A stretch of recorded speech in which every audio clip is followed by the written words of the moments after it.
दोस्तों को मेरा सलाम पहुँचे। मैं हूँ वाहिद नसीम और कुछ बैनुल-अक़वामी बड़ी ख़बरों के साथ आपके सामने हाज़िर हूँ। कुछ बड़ी ख़बरों का मुशाहिदा करेंगे और फिर कोशिश करेंगे उन्हें समझने की कि इन ख़बरों के मायने क्या हैं। थोड़ा सा डीप जाने की ज़रूरत है। ख़बरें तो आप तक पहुँची जाती हैं, मगर उन ख़बरों को के एंगल को थोड़ा सा समझने की कोशिश करते हैं। एक ख़बर अमेरिका की तरफ से है, जहां पर ये सामने आ रहा है कि अमेरिका का ये कहना है कि क्या करेगा, शायद अभी यूक्रेन F-16 लेकर, यानी उसमें डिले करने की कोशिश की जा रही है और किसी और तरह के एयरक्राफ्ट देने की बात की जा रही होगी। इसकी वजह क्या है, इस पर ज़रूर हम बात करेंगे। और दूसरी तरफ ज़ेलेंस्की के तेवर जो है वो बदस्तूर बढ़ते हुए नज़र आ रहे हैं। ज़ेलेंस्की ने कहा है कि हम बहुत जल्द क्रीमिया पर हमले की तैयारी कर रहे हैं। अब ये क्रीमिया पर हमला कैसे करेंगे और उसका मतलब क्या होगा, इस पर भी हम बात करेंगे।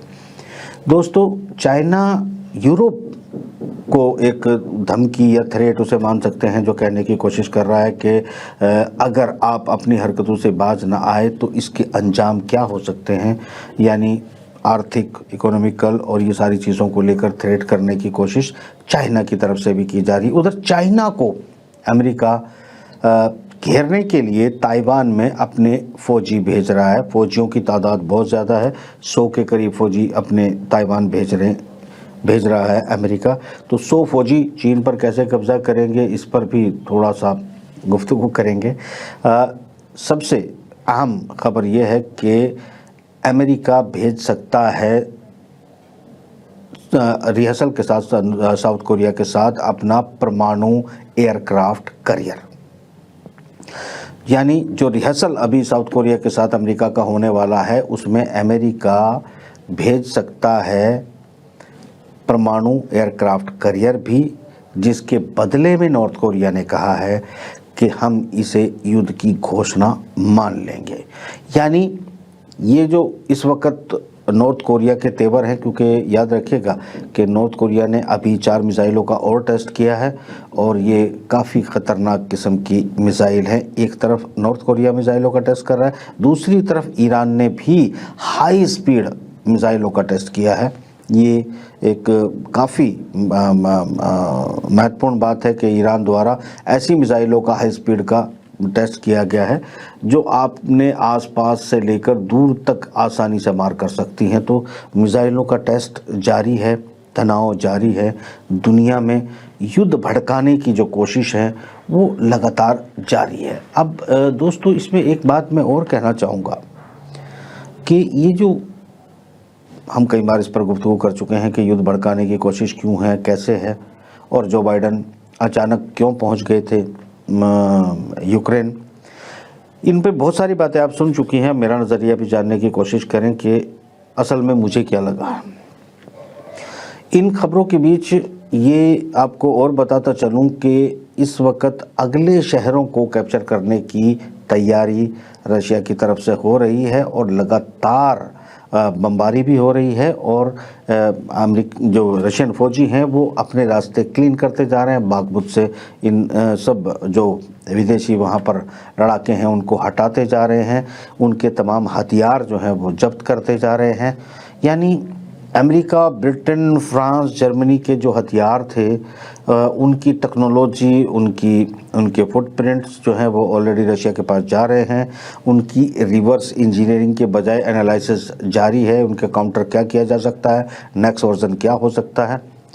रशिया बहुत ही कायदे से एक स्ट्रेटेजिक तरीके से इस लड़ाई को लड़ रहा है, जिसमें जो हथियार यूक्रेन भेजे जाते हैं उनको कैप्चर किया जाता है और फिर उनका मुशाहिदा किया जाता है, उन्हें समझने की कोशिश की जाती है और अगले हथियारों का इंतज़ार किया जाता है। मैं आपको पहले ही कह चुका था कि भेजिए, आपका स्वागत है। ये बात मैंने बहुत सारे महीनों पहले कही थी।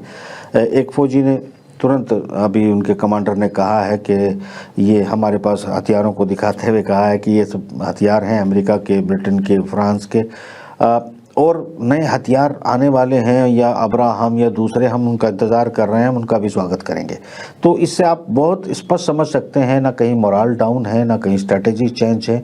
वॉर एक लंबे तरीके से स्लोली खींचने की जो रणनीति रशिया ने अपनाई है वो सही है, क्योंकि इस वार को तेजी से भड़काना, ह्यूमन राइट का इशू खड़ा कर देना और दुनिया में दहशत का माहौल क्रिएट करने की तमाम कवायद जो है बाइडेन सरकार की तरफ से की जा रही है, बाइडेन टीम की तरफ से की जा रही है, बाइडेन के हैंडलर की तरफ से की जा रही है। जबकि अमेरिका के ही कांग्रेसी नेता का कहना है कि बाइडेन की टीम शायद रशिया से बहुत नफरत करती है।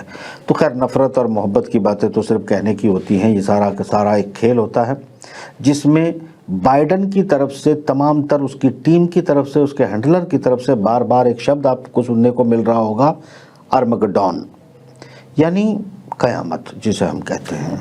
तो हम उन्हीं के शब्दों को रिपीट करें, ज़रूरी नहीं है वो अंग्रेज़ी में कह रहे हैं, मतलब वो क़यामत लाने की कोशिश कर रहे हैं। और उनकी क़यामत का कंसेप्ट क्या है, वो ये मानते हैं कि ये वाली जो आर्मगेडोन वाली क़यामत है, इसमें 70, 80, 90% जो है वो जनता ख़त्म हो सकती है, मतलब पूरी नहीं होगी। हम क़यामत के कंसेप्ट में मानते हैं कि पूरी दुनिया, ज़मीन, सितारे सब खत्म हो जाएंगे, डिस्ट्रॉय हो जाएंगे।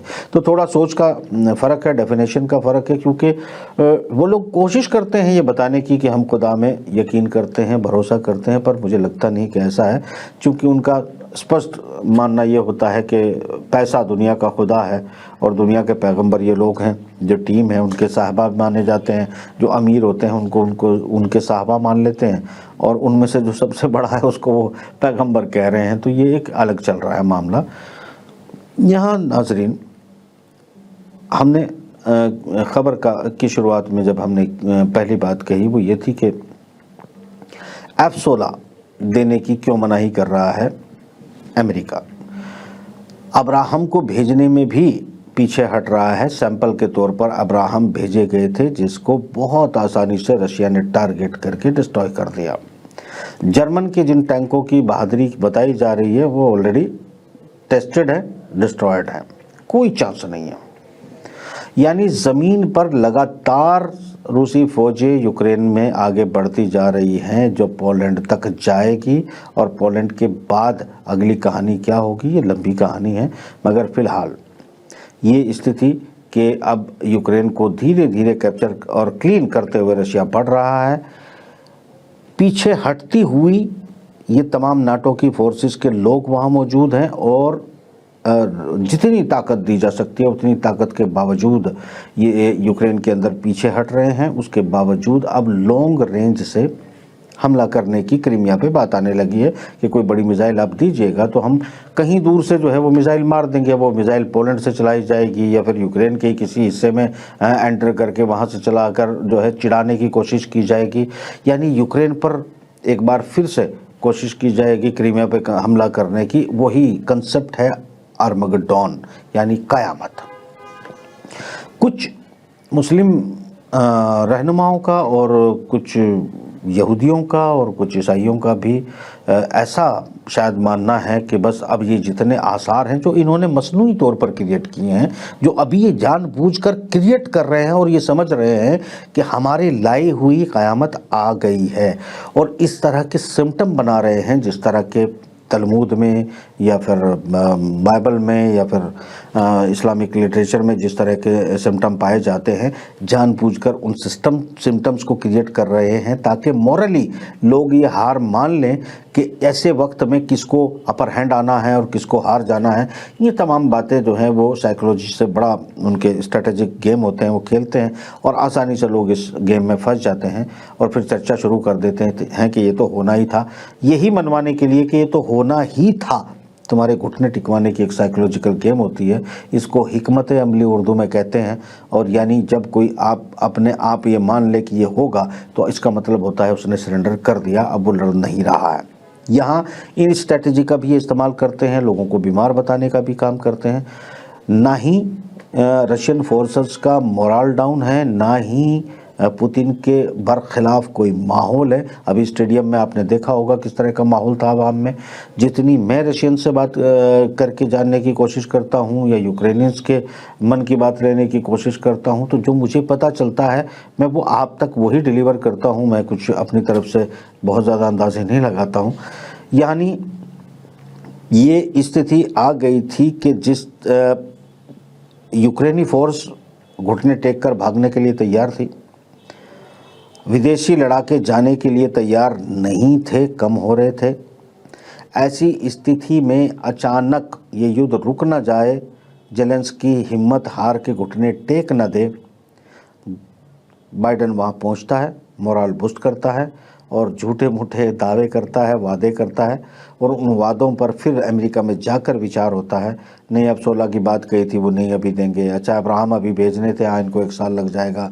ये ड्रामेबाजी वहाँ चलती है क्योंकि बेसिक रशिया की ताकत को अमेरिका जानता है। वो डायरेक्ट युद्ध करने की मैं 50 बार कह चुका हूँ, औकात नहीं है अमेरिका की। ये बात अलग है कि वो रशिया के ज़रिए ही परमाणु हमले करवाना चाहता है ताकि उसके जवाब में जो भी अमेरिका है उसके अंदर की आवाम के अंदर ये माहौल क्रिएट किया जा सके कि, माफ़ करना मैं आपको बता दूं कि तकरीबन 50% अमेरिकन्स इस वॉर के स्ट्रिक्टली खिलाफ हैं, जो बाइडेन के खिलाफ भी माहौल बन रहा है। उनको फिर से जागृत किया जा सके, यूनिटेरियन इशू को उठाया जा सके और दुनिया को उनकी सोची समझी आर्मगेडोन यानी क़यामत की तरफ दुनिया को किसी तरह ले जाया जा सके।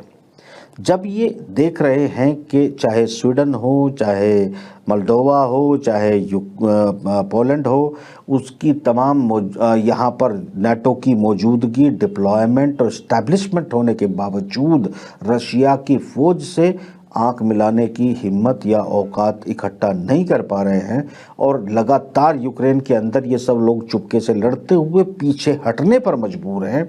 ऐसी स्थिति में इनकी तमाम कोशिशें यही हैं कि किसी तरीके से ऐसी जगह से परमाणु वॉर में तो दुनिया को धकेला जाए, पर परमाणु अमेरिका को भी ना चलाना पड़े, ब्रिटेन या फ्रांस को भी ना चलाना पड़े, कोई तीसरा मुल्क यानी रशिया या फिर कोरिया या फिर चाइना, इनमें से किसी को मजबूर किया जाए कि पहले ये परमाणु की पहल करें। मुझे लगता है कि अभी जितने हथियार ये अगले वर्जन के तौर पर टेस्टिंग के लिए भेजते हैं और जितने दावे इनके अपने साइंटिस्टों ने, इनके लेबोरेटरीज़ ने, इनकी हथियार बनाने वाली कंपनियों ने जो दावे किए थे, वो दावे जब यूक्रेन की धरती पर फ्लॉप होते हुए नज़र आते हैं तो ये मीडिया में एक माहौल बनाने की कोशिश करते हैं कि मतलब आप बड़े अच्छे से समझ सकते हैं कि इतने हथियार भेजने के बावजूद, यानी कंगाली के हालात तक खुद अमेरिका और यूरोपियन यूनियन के पहुंचने के बावजूद न रशिया पर हथियारों की कोई कमी है, न इनके हथियारों के स्वागत करने की कोई कमी है। 1 इंच कभी भी कहीं भी जो छोड़ने पड़े की बात थी, मैं आपको पहले भी बताया था कि एक स्ट्रैटेजिक मूव होता है कि इन्होंने घेराबंदी अगर इस मोर्चे की कर ली है तो फौजी यहाँ से हटा के कहाँ पर राउट लेकर उसको क्लीन किया जाए और फिर वापस लिया जाए। चूँकि रशिया की तो 1 इंच क्या 1 mm ज़मीन पे कोई इन्वेड की बात भी नहीं कर रहा है, यहाँ सिर्फ यूक्रेन की ज़मीन बचाने पर बहादुरी की बात की जा रही है, जबकि अपनी ही ज़मीनें खोते जा रहे हैं। इसी ज़मीन को एक नाटो के हथियारों का डेपो बनाने की जो तमाम तर 20 साल में कोशिश अमेरिका द्वारा की गई थी, यहाँ पर जो नवनाजी तैयार किए गए थे, नफ़रतें पैदा की गई थी, लेबोरेटरीज़ बनाई गई थी, वो सब कुछ ख़त्म होते नज़र आ रहा है। और ये आप जानते हैं कि ब्रेड बकेट तो है ही, उसके अलावा यहाँ पर मिनरल्स की भी भरमार है। उसके अलावा रशिया की घेराबंदी यानी एक तरह से यूक्रेन पर अगर पूरे नाटो का और मुखालफत के साथ, झगड़े के साथ अगर कब्ज़ा हो जाता है तो उल्टे रशिया को लैंडलॉक किया जा सकता था। ये बात आप अच्छे से समझ सकते हैं कि रशिया के तमाम व्यापार को USSR टूटने के बाद उसी को लैंडलॉक करने की जो कवायद है। लैंडलॉक का मतलब ये होता है कि पिछली तरफ जो समंदर है उसमें से कुछ महीने आपको 2 या 3 महीने रनिंग का मौका मिलता है, बाकी तो बर्फ़ जम जाती है और बुरा हाल हो जाता है। तो जो ये ब्लैक सी मुख्य एक रास्ता है जिससे रशिया जो है वो अपने ट्रांजिट करता है और बिजनेस करता है, चाहे वो इंपोर्ट हो या एक्सपोर्ट हो, इसको हासिल करना ही था, इसीलिए क्रीमिया भी लिया गया था। हालांकि उससे पहले एक ट्रीटी की गई थी जिसमें रास्ता सुचारू तौर पर रशिया के पास एक्सेस था, मगर उस पर अमेरिका की चाल और ब्रिटेन के कहने पर जो है वो पलटी मारी गई। उसके बाद मजबूरन रशिया को अपना कुछ रास्ता बनाना पड़ा। मिन्स्क समझौता इन्होंने किया, जबकि ये तैयारी करने के लिए किया कि एक बार से पूरी तैयारी के साथ लड़ा जाए, क्योंकि अभी रशिया बर्तरी हासिल कर रहा है, क्रीमिया हासिल कर लिया, यूक्रेन पर भी कब्जा कर लेगा। तो झूठ और षड्यंत्र ये रशियन लोग कह रहे हैं, रशियन की इस्टेब्लिशमेंट कह रही है, रशियन के प्रेसिडेंट और उनके विदेश मंत्रालय यही बात कह रहे हैं कि इन्होंने हमको धोखा दिया और तैयारी करने के लिए मिन्स्क समझौता किया। असल में ये रशिया के साथ समझौता करना ही नहीं चाहते हैं, रशिया को ख़त्म करना चाहते हैं, निपटा के देते हुए देखना चाहते हैं। ठीक है, उनकी अपनी मर्जी हो सकती है और उनकी अपनी हो सकती है, हम तो खबरों पर जो है तज़किरा कर रहे हैं। यहाँ चाइना, मैंने हर बार कहा है कि चाइना एक टारगेट है, चाइना को धमकी देने की कोशिश की है यही कि ताइवान में अपने फौजी भेजे गए 100। अब ये क्या 100 फौजी आपको लगता है कि चाइना पे कब्जा कर लेंगे? ताइवान पे 100 फौजियों के भेजने का मतलब है चाइना को उकसाना, चाइना को भड़काना। और यहाँ की जो लीडरशिप है, जिस तरह इन्होंने जेलेंस्की को अपने कब्जे में ले रखा है, जैसे ही वो बैकआउट करने वाला था तो बाइडन खुद पहुंच जाते हैं और उस पर बड़ी बड़ी बकवास करवा देते हैं ताकि आखिरी यूक्रेनी बचे रहने तक तुझे इस सीट पर बने रहना पड़ेगा और भाग तुम नहीं सकते, समझौता तुम कर नहीं सकते, एक एक यूक्रेनी को मरना ही पड़ेगा, क्योंकि बाइडन और उसके खुदा, उसके जो माफ़ करना, जो इंसानी रूप में ब्रिटेन और अमेरिका में खुदा है, वो ऐसा चाहते हैं। वरना ये बूढ़े के तो कब्र में पैर लटके हैं 96 साल में, ये क्या चाहेगा। एक बड़ी सीधी बात आपको बता दूं कि चाइना ने बहुत कायदे से थ्रेट किया है वापस अमेरिका को कि हमें सीख देने की कोशिश न करें। और चाइना ताइवान कोई अलग देश नहीं है, ताइवान चाइना ताइवान है, याद रखें।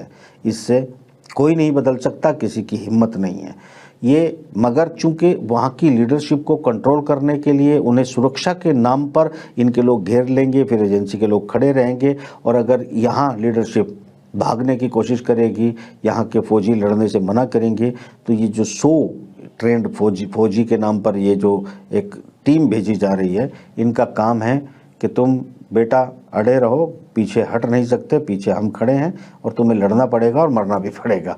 तो ये एक नीति अमेरिकन्स की है, ये अपने आप को ह्यूमैनिटेरियन ग्राउंड के सबसे बड़े अलंबरदार बताते हैं और इंसानों को मारने और मरवाने के तमाम तर इंतज़ाम ये खुद करते हैं।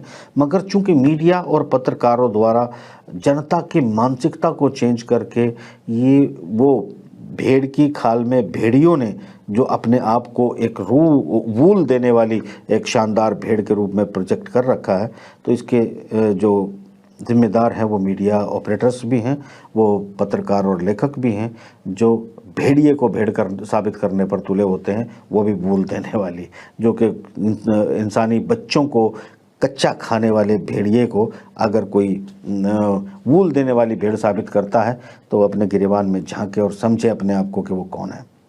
माफ़ करना, मैं आवाम के लिए जो कुछ सच है वो बता दूंगा। मैं जानता हूं कि मैं ये क्या कर रहा हूं, वैसे ये बात आप जानते हैं, मैं किसी के बाप से डरता वरता हूं नहीं। अब आगे बढ़ते हैं। देखिए, रशिया ने चाइना को घेरने की, चाइना को युद्ध में उतारने की तमाम तर कोशिशें की जा रही हैं, मगर चाइना के साथ सीधे टकराने की औकात अमेरिका की नहीं है।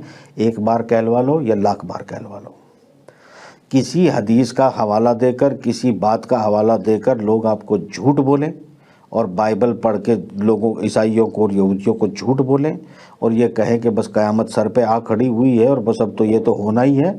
ये सब आप लोगों को गुमराह किया जा रहा है। क़यामत और आर्मगेडोन जिसका नाम है, वो अभी मैंने जितनी किताबें पढ़ी हैं, अगर उन किताबों के मुताले के हिसाब से देखता हूँ तो 200 साल के बाद की बात है, अभी मुझे कुछ नज़र नहीं आता। उससे पहले की सारी चैन आपको जोड़नी चाहिए, समझनी चाहिए कि उसके पहले के जो भी हदीस के अंदर भी और कुरान के अंदर भी जिस तरह के ज़िक्र हैं, या बाइबल वो भी कुरानी है जो पहले नाजिल हुई, उनमें उनके हिसाब से भी अगर आप देखोगे तो आपको पता चलेगा कि उसके बाद जो निशानियां हैं वो किस तरह से ज़ाहिर होंगी। यानी एक बात होती है और ये एकदम उसको तुरंत आखिरी अलामत मान के घोषणा कर देते हैं, बस आ गई। तो ये लोग बड़े षड्यंत्रकारी और झूठे और बेसिकली धर्म के नाम पे कारोबारी लोग हैं। यकीन मानिए ऐसे लोगों से बचिए और किसी समझदार आदमी को सुनिए और ये खुद बिल्कुल आप जो है इल्म हासिल करिए और पढ़ाई करिए और कैलकुलेट करिए, जोड़िए चीज़ों को कि पहले क्या, फिर क्या, फिर क्या, फिर क्या और फिर क्या होगा। ये सिर्फ आखिरी ईंट को उठा के पहले पायदान पे रखना, पहली ईंट को उठा के आखिरी पायदान पे रखना, ये दो बदल आप लोगों के साथ चलता है, आपके दिमाग के साथ चलता है। आप माने न माने ये आपकी मर्ज़ी, मेरा काम आपको चराग दिया, छोटा सा दिया दिखाना है। इतने बड़े ब्रह्मांड में वो छोटा सा दिया रोशनी कितनी देगा कितनी नहीं देगा ये मैं भी जानता हूँ, मगर आगे फिर कंटिन्यू करते हैं। देखिए सूरत हाल ये है कि चाइना पूरी तरह तैयार है। चाइना पर इन्होंने इल्ज़ाम लगाया कि हथियार जो है रशिया को दिए जा रहे हैं। चाइना ने कहा हम नहीं दे रहे हैं। यूरोप यूनियन ने भी आज कहा है कि हमें ऐसे कोई शवायद अभी नहीं मिले हैं। हालांकि वो दे रहे हैं या नहीं दे रहे हैं, अमेरिका या यूरोप इसे कहने का कोई हकदार नहीं है, क्योंकि वो तमाम हथियार यूक्रेन को दे रहे हैं या एंटी रशिया कोई भी देश हो उसे देने के लिए तैयार हैं। अगर वो ऐसा कर सकते हैं तो रशिया के साथी भी ऐसा कर सकते हैं। वो खुल के कह रहे हैं हम ऐसा कर सकते हैं मगर कर नहीं रहे हैं। वो इसलिए क्योंकि रशिया अपने आप में एक सक्षम कंट्री है, उसे ज़रूरत नहीं है चाइना के हथियारों की।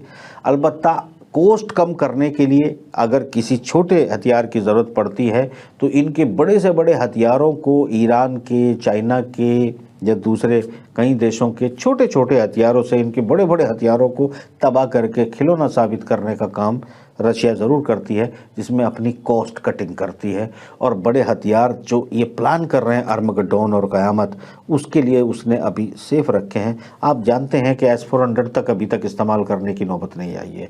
S-500, S-500S प्लस अभी तक मौजूद है, जो इनके बड़े बड़े दावे हैं कि हमारी ये मिज़ाइलें, हमारी वो मिज़ाइलें हैं, सब ज़मीन पे आ जाएंगी। और मैं जितना एनालाइज़ कर रहा हूँ या किया है, जो देखा है और जो मैं जानता हूँ मैं वो बता रहा हूँ। माफ़ करना, गलत फहमी के शिकार मत रहना कि मैं बेवजह ब्लाइंड तौर पर किसी देश की जो है तरफदारी कर रहा हूँ, ऐसा बिल्कुल नहीं है। मुझे मीडिया बहादुरों का और हकीकत के बहादुरों का शवाहिद के साथ पता है, इसलिए मैं ये आपको बताने की कोशिश कर रहा हूँ। यहाँ जो ये कोशिश की जाती है कि एशिया के देश या यूरेशिया जो है वो हार जाएगा और यूरोप और अमेरिका जीतने वाला है, दरअसल वो अमेरिका के लिए लॉबिंग करते हैं। लॉबिंग का फ़ायदा जो मैं एक पहले एपिसोड में कहा था कि पाकिस्तान के अंदर इस तरह की कोशिश की जाती है, जो अपने आप को तथाकथित आलिम और दानिश्वर और एक शब्द का नया इजाद किया है उन्होंने, अहले नज़र। ये अहले नज़र का मतलब वो बड़े चुपके से कहना चाहते हैं हम अहले नज़र हैं, या दो चार उनके अपने लोग कहते हैं कि अहले नज़र हैं। जैसे आप कह सकते हैं कि कोई बहुत पहुंचा हुआ वली अल्लाह है और उसको सब पता है, उसको नज़र बंद करके उसको पता चल जाता है कि कहाँ वो अल्लाह से डायरेक्ट कनेक्ट हो जाते हैं। अरे छोड़ो यार, ऐसे लोगों के कान के नीचे मारो और सुधर जाओ और सुधारो ऐसे लोगों को। ये बकवास करते हैं सब लोग, इन्हें कुछ पता नहीं है ये क्या कह रहे हैं। आज के दिन कुछ कह रहे होंगे, अगले दिन कुछ और कह रहे होंगे, तीसरे दिन कुछ और कह रहे होंगे। इनकी हर बात आपस में कंट्राडिक्टरी होती है। तो मतलब कोशिश करते हैं ये तमाम तर्क कि आपको गुमराह किया जाए, आपको बहलाया जाए, आपको फुसलाया जाए और किसी तरह हाथ पैर आपके बांध के अमेरिका के हवाले कर दिया जाए, जो दुनिया पे 70% दुनिया को ख़त्म करके अपना एक यहूदी राज, सीधी बात है कि यहूदी राज लाना चाहते हैं, जिसके बाद मसाहा आएगा और उसके बाद पूरी दुनिया फिर मतलब इनके कुछ स्पिरिचुअल है मामले उनको जबकि सच है या झूठ आप जाने या वो जाने। मतलब कुल मिला के अभी वो सब कुछ मुझे होते हुए नज़र तो नहीं आ रहा है, मगर ये तमाम तर कोशिशें हैं। और जो इनकी थ्योरी और कॉन्स्पिरेंसी सिस्टम्स को सपोर्ट करते हैं, दरअसल वो जाने या अनजाने में उनके एजेंट हैं। नोट करें, जाने या अनजाने में उन्हीं के एजेंट हैं। अलबत्ता हम इसके बारे में बहुत पहले भी बात कर चुके हैं कि उनका अंजाम क्या होने जा रहा है। हाँ, नॉर्थ कोरिया के आसपास जिस तरह की छेड़खानी करने की कोशिश की जाएगी, यहाँ से भी एक चिंगारी भड़क सकती है। और ये चिंगारी अगर भड़की तो फिर ये जापान और ये साउथ कोरिया, ताइवान, ये पूरे खित्ते में अगर आग भड़कती है तो ये मान के चलें कि फिर आने वाली दुनिया के लिए बड़े ख़तरे हैं। मगर इस वॉर में भी दुनिया फना नहीं होगी, क्योंकि कहाँ कहाँ कैसे कैसे अटैक होंगे अगले एपिसोड में हम ज़रूर बात करेंगे। क्या कंट्रोल सिस्टम है उस पर बहुत ज़्यादा तो नहीं, पर हल्की फुल्की बात की जा सकती है। बट दुनिया सेफ़ है, कुछ होने नहीं जा रहा है। आर्मगेडोन के सपने सपने रह जाएंगे, कुछ होने नहीं जा रहा है। धीरे धीरे ये तमाम उकसावे, तमाम कोशिशों के बाद अपनी स्ट्रैटेजी से रशिया जंग लड़ता रहेगा और जीतता रहेगा। वेस्टर्न जगत इकोनॉमिकली और ताकत के तौर पर पछड़ता चला जाएगा। आखिरकार चीन और रूस के सामने घुटने टेकने के अलावा कोई रास्ता नहीं होगा। इस प्रोग्राम में इतना ही। अगले प्रोग्राम में हम ज़रूर ईरान और इजराइल और सऊदी अरब का एक और मूव, इन सब पर ज़रूर चर्चा करेंगे। फ़िलहाल इजाज़त दें, खुदा हाफ़िज़।